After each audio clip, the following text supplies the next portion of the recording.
Welcome back, everyone. Today we're gonna talk about Genesis 5, verse 12. And Kenan lived 70 years and begot Mahalalel.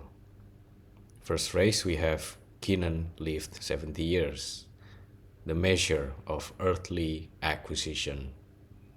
Kenan comes from Kinyan, means possession, acquisition. His name reflects the generation's shift toward material attachment. By 70 years, the Zohar says Kenan had fully embodied this worldly orientation. Mankind was now focused on what they could acquire, control, and dominate. Yet the Zohar also reads 70 mystically. 70 corresponds to the 70 nations that would later emerge and to the 70 phases of Torah.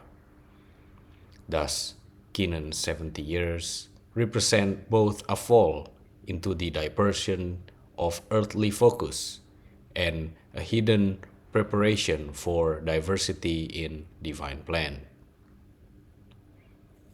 The Midrash teaches that Kenan inherited the frailty of Enos's age, but his 70 years before begetting Mahalalel symbolize a waiting period, as though God delayed the righteous seed until the right time. The Midrash often associates 70 with exile, as in the 70 years of Babylon. So Kenan's 70 points to the exile of holiness within the world's growing corruption.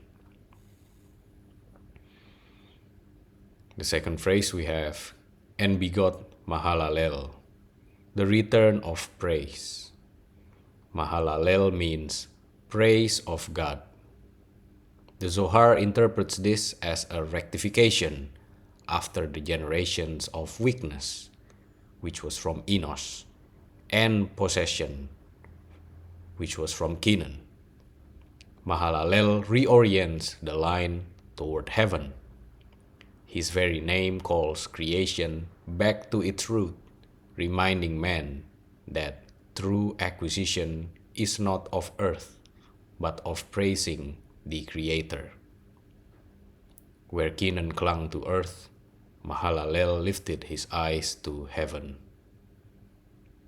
Thus, Kenan fathering Mahalalel shows that even in an age dominated by materialism, the spark of holy praise was not extinguished. The Midrash says Mahalalel was so named because in his days men began again to speak openly of God's greatness. Even though idolatry still grew, the righteous minority kept alive the practice of true worship. His name itself was a testimony against idolatry, a living rebuke that reminded people of the Creator. The Kabbalistic symbol behind the verse, from possession to praise. Kenan means acquisition.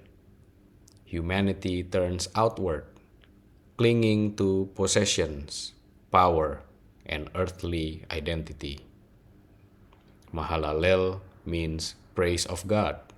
The hidden righteous line corrects this, teaching that true possession is the soul's connection to the divine. This reflects the eternal cycle, exile into materiality, followed by redemption through renewed consciousness of God. To summarize, Genesis 5 verse 12 introduces Kenan's son, Mahalalel, and the Zohar and Midrash frame it as a movement from possession to praise. The lesson from the verse, Kenan embodies humanity's drift into materialism, but Mahalalel restores orientation toward heaven. The text teaches that even in a world of possession and exile, the seed of praise endures, ensuring the divine plan continues. That's it for today. Thank you very much for your donation. Be blessed, everyone, and I will see you on the next episode.